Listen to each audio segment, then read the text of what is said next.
fake moralization. Today we're going to be looking at step number 4. And well, first I want to ask you, what do you think fake moralization means? How do you think fake moralization could be used to further develop the magician archetype? So if you want to pause the video, think about this for a moment. Now I'm going to jump right in and explain that this comes from a video on YouTube that discusses this point. The video is called Every Manipulation Tactic Explained in 12 Minutes. And this means, or this tactic basically means, that you're going to achieve the higher ground, the moral higher ground. So you're going to appear to be almost like, not godlike, but very wise, very insightful, very morally virtuous. Like you only do good, right? Like you can never do no wrong, right? Like you're perfect almost. But obviously, if you pretend to be perfect, but you boast about it, you're proud, you generate that sinful pride, then people aren't going to like you. You need to humble yourself. And they actually say that being humble is the poor man's pride, right? So you need to appear to be a really good person, but be quiet about it. Be humble. Don't make much noise. Don't go around saying you're a good person. Just through your actions, do good actions, think and say good things, right? Now, why would this be necessary when we're talking about Operation Magician and how to be more of a magician archetype? Well, we have to remember that the magician operates with illusion, right? So the surface image you give, your mask, isn't really who you are and aren't your real intentions after all, right? That's the trick. That's the show. That's the performance that the magician is putting on, right? Now, this comes in handy because we have to know something. The detective archetype, or the people that are constantly evaluating, assessing, and just as we are, but these people will tend to do it, or we even do it sometimes when we're trying to figure out if someone is lying to us or not, if someone is tricking us. The people that know about this type of stuff do something that's known as detecting established baseline behaviors. So, for example, if a detective, let's say a real detective, an agent is trying to solve a murder, and he's talking to a potential suspect or a suspect, and they're in for questioning, the detective isn't going to come right out, and I think this is common sense. The detective isn't going to come out and say, "Did you do the crime? Did you kill that person? Did you do this bad thing?" Right? They're not going to do that. What do they typically do? They have to establish a baseline behavior, and by doing this, they will be able to see if there's a difference or not, which is kind of like the line detecting phase or strategy. Once they get to the real hard questions, like, did you do it? Where were you when this happened? So the way to establish a baseline behavior to detect whether a person is lying or not is by starting out with casual conversation, like the weather, right? Like, how have you been? Like in the case of detectives, I think they start out by asking them, like, where do you work, right? Where do you go to school? What do you do in your free time, right? So it's not really that you're interested in, and this could come in handy because remember, you have to listen, like we saw in previous videos, and you have to establish that rapport with the person. So if you see that, they're a potential killer, but I don't know, they like to listen to rock music, and you do too. Oh, well, that's a perfect common ground topic, right? That you can discuss to establish that rapport, right? Like basically telling the other person, excuse me, you're a human, I'm a human, let's connect, establish that empathy through there. But that's another tactic. The objective of the detective is to get a sense, get a feel of what the other person is like under normal circumstances, right? So there are people, you could say, well, I know this person did this because when I asked them if they did it, they got defensive. but maybe that's the person's baseline behavior. Maybe they're always defensive. So how are you going to be able to say that they got defensive and that's why they're lying when that's how they normally are? I mean, you could be talking about the weather or something casual and they're just not naturally defensive. Or you say, oh, this person was, I don't know, quiet all the time, but maybe that's how they always are, right? The thing you got to look out for is that switch, right? That change. Like, how do you know something was going on there? And you could say, oh, because they started to get defensive, right? That person wasn't defensive. And again, it doesn't mean they're lying, but it means there's something there to explore, right? To dig in deeper. As soon as there's an emotional shift from the baseline behavior, right? Now, I think this is kind of like a stupid trick because I detect it when people do it on me, and it kind of pisses me off, right? Like if someone's going to, let's say my boss is going to give me feedback, and instead of my boss just coming at me with the feedback, which is usually negative, right? They'll say positive things, but there's also negative things. And remember, the negative things are like tenfold compared to the positive things. So if my boss is going to give me some negative feedback, they probably don't want to start out with that negative feedback. They're going to want to try to establish a baseline behavior, right? Even for me to see it, right? Like, this is the way I'm with this person, right? And again, some people could just be angry with people, right? Like, let's say a police officer is talking to you and you don't like them, and that's just your baseline behavior. But again, they have a baseline behavior. They have some guideline, right? So when they get to the more intense part of the conversation, then they'll be able to notice the shift, right? And they'll be able to say, whoa, there's something going on here.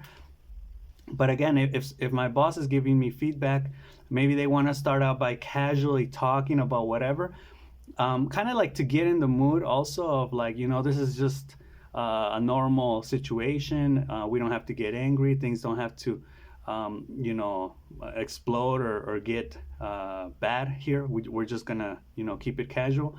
So yeah, start out with casual conversation, right? You'll be able to detect the other person's baseline behavior.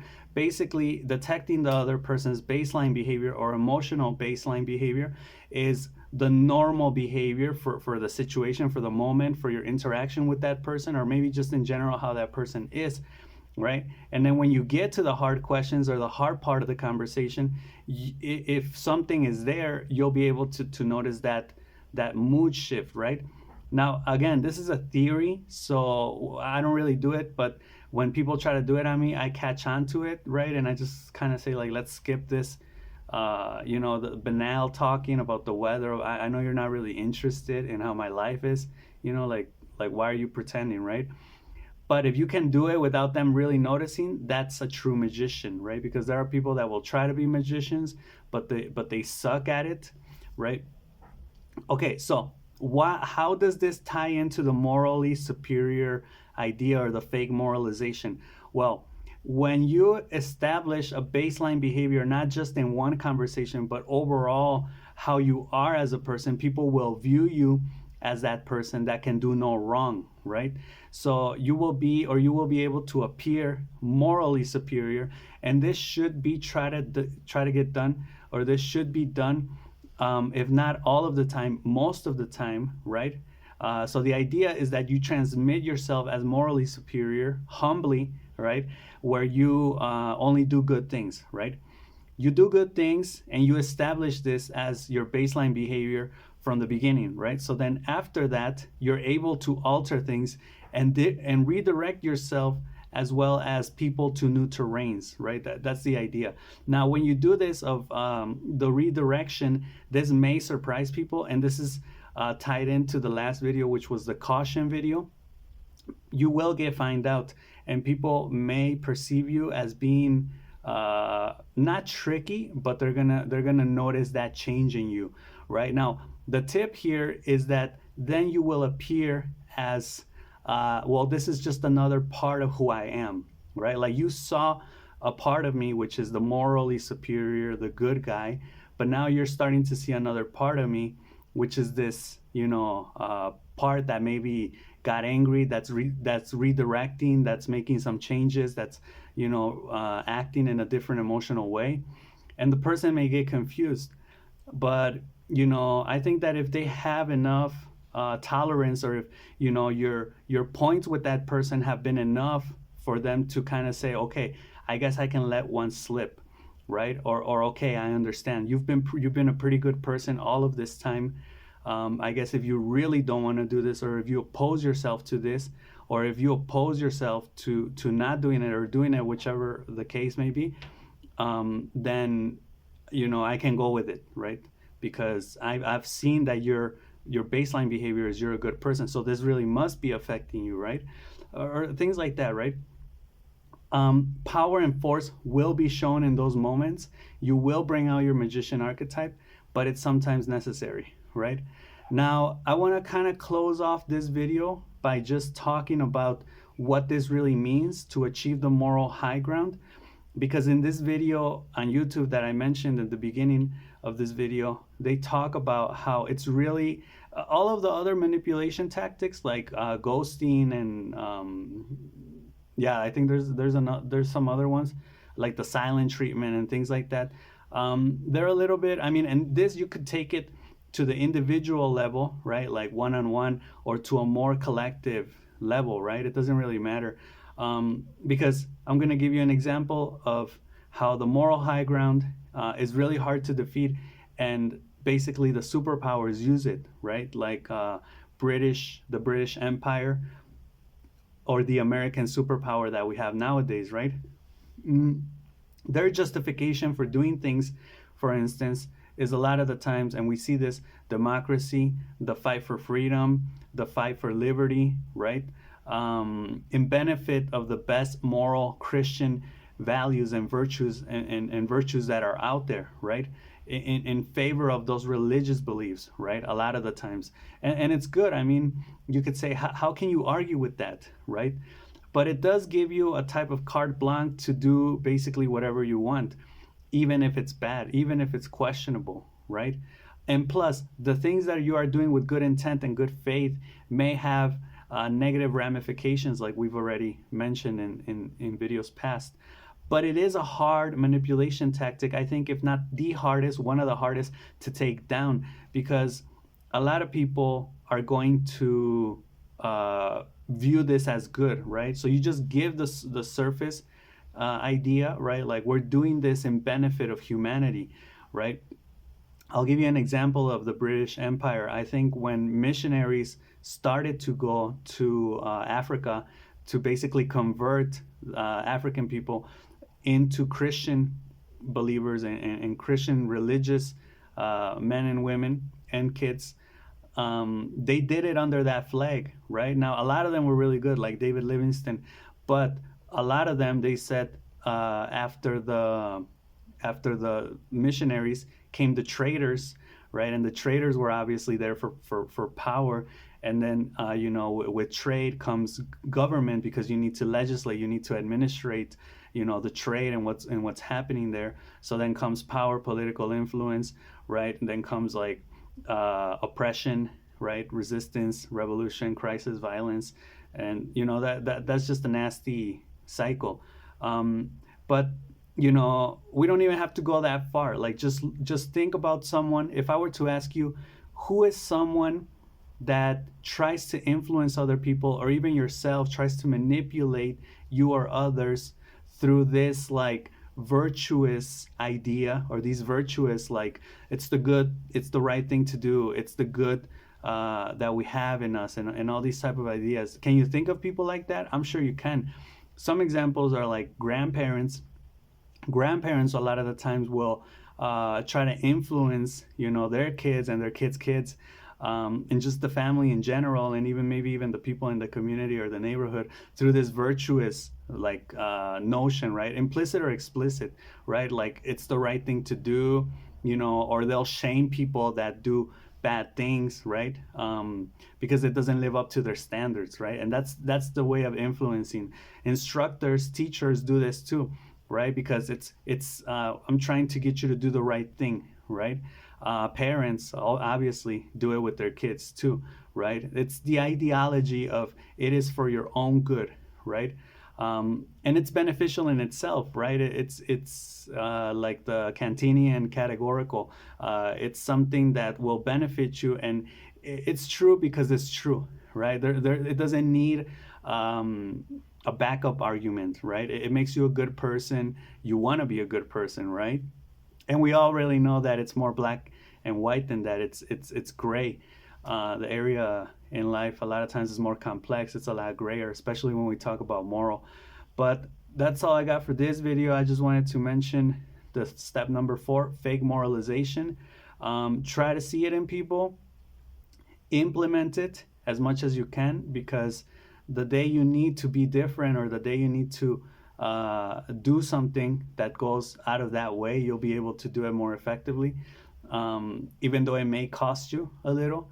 But that's the way to do it. You can't go around always manipulating people, right? Like Frank Underwood, you need to appear to be good and actually be good, right? Not just say you're good or do good things, but actually be that person for a while, and then you'll be able to do all these other type of things.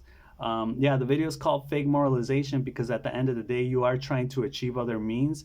And I think at the end of the day, any type of moralization is actually fake unless you're really just good because you want to be good, right? Because we've already seen that even when you're trying to be good, you're not doing it because it's an end in itself. You're doing it at least to make yourself feel good about yourself, right? At least. If not because it's like charity people, right? Like people that do charities, maybe it's to get money, to get power, to influence other people, to show off to their friends that they're good people, right? To be able to tell other people the good things that they do, to be able to tell themselves that because they may feel bad about other bad things that they've done in their life. Like I said, life's complex, people are complex, there are many shades of black and white, right? And you know, sometimes the black is white, sometimes the white is black. But yeah, this is the video of how to use moral to your advantage. So I hope you enjoyed it. I'll see you in the next one with step 5, which, if you want a little preview, the title is Use What's Already There, Adapt and Flow, right? So we're going to get into how to just basically use what's there, which a lot of spies actually did during the Cold War, right? It's a spy tactic. But I hope you enjoyed the video and have a great day. I'll see you in the next one. Peace.